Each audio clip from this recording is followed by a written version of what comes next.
Maiteí, bye chapa! Welcome to the Chupan Thunder God channel.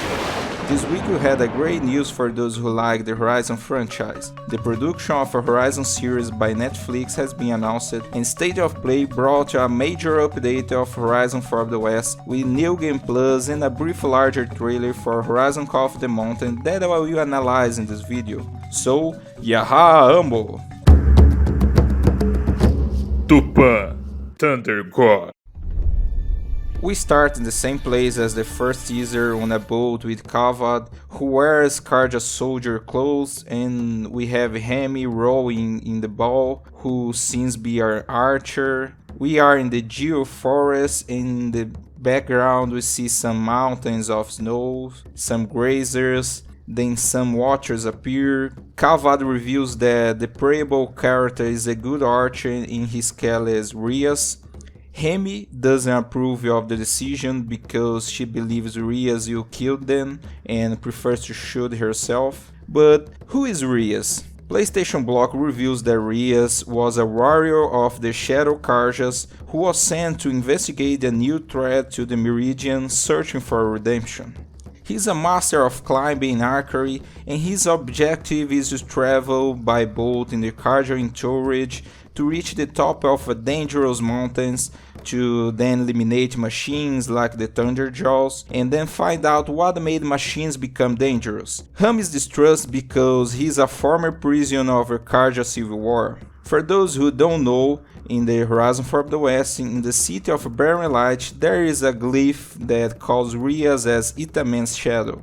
Itamen's shadow captured. When I read that Itamen's shadow had captured, I asked myself, where was his honor? Did he sacrifice himself in battle? Did he give his blood in shame? No, he let himself be taken alive. On top of that, the Sun King took mercy on him, the very same traitor who kidnapped his half-brother during the liberation of Meridian. From Avad's pronouncement, the rift between Ryas, known as Itamen's shadow, and his brother Urid, the heir of the sun, is the same wound that afflicts all families cleft by their civil war, and such injuries must be healed if someone is to move forward. So Ryas lives on, albeit locked in a cell in the Sunstone Rock for the rest of his days. Avad is a good man, but far too kind. I cannot prove Blameless Marad part of this, but he must be involved. The state of execution reeks of politics, a bond proud to noble families with ties to world regimes. Just the kind of craving gestures to spy master would propose. Now, as shadow passes with the dawn, I can only hope that Ryas is forgotten forever. His treachery should earn his nothing. Let him rot in the dark. This glyph reveals a lot about Ryas. He was arrested for helping to kidnap the Itamen, who is the Avad's brother, and taking him to Sunfall. He is the brother of Urid, that bold old man who climbed the walls of Meridian during the liberation.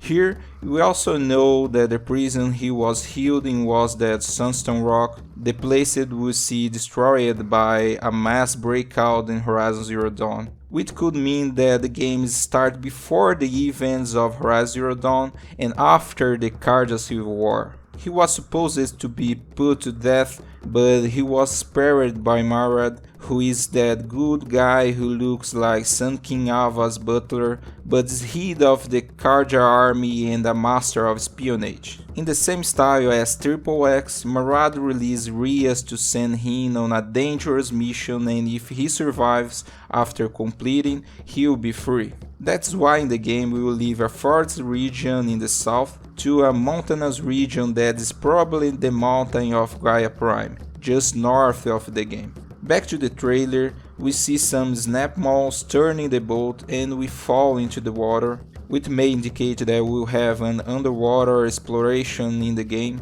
We climb a ladder, then we arrive at some tents that must be refugees from the Shadow Karjas. Ryas says he was released by Marad, but doesn't know why he was chosen. Then we see a metal devil on a mountain. It looks like it's still Karja territory by the builds, but I don't feel much like any specific place in Horizon Zero Dawn. We can see a great wall that ends in the castle before reaching the mountains, probably the end of Karja territory.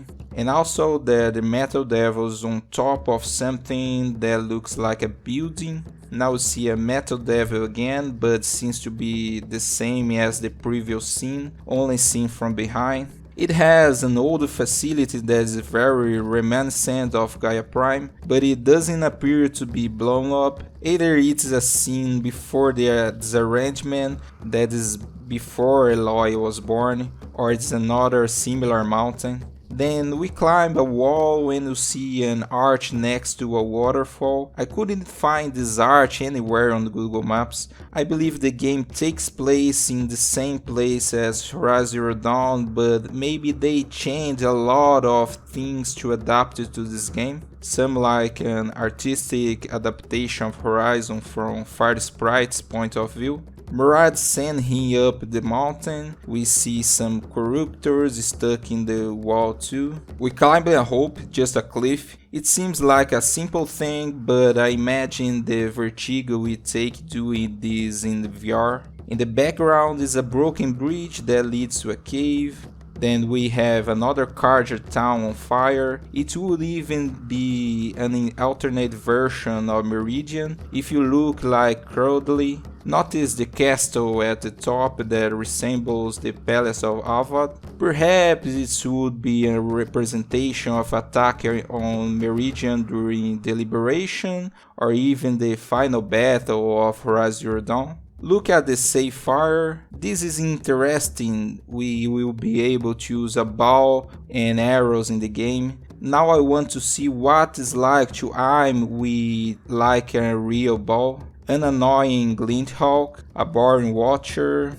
a Scrapper. Here we see an entire statue of Jiran. This is an interesting question because in Zero Dawn all Jiran statue heads have been removed. Yet another hint that there may be moments in the game that take place before liberation of Meridian. A Snap Mole was hiding under the house and jumping out to scare us. We shoot a fire around the Falcon. Then we see a Thunderjaw in the place that looks like an airport, the same tall naked of his teaser, a place full of butterflies reminiscent of that part of Zero Dawn we fled from Eclipse Base. We will have a climbing hook like Lara Croft's, which will likely unlock some new climbing parts of the map. We go back to the battle against the Thunderjaw. It looks like a boss to me. It doesn't like it's going to be like Zero Dawn where you can go hunting the machines at will.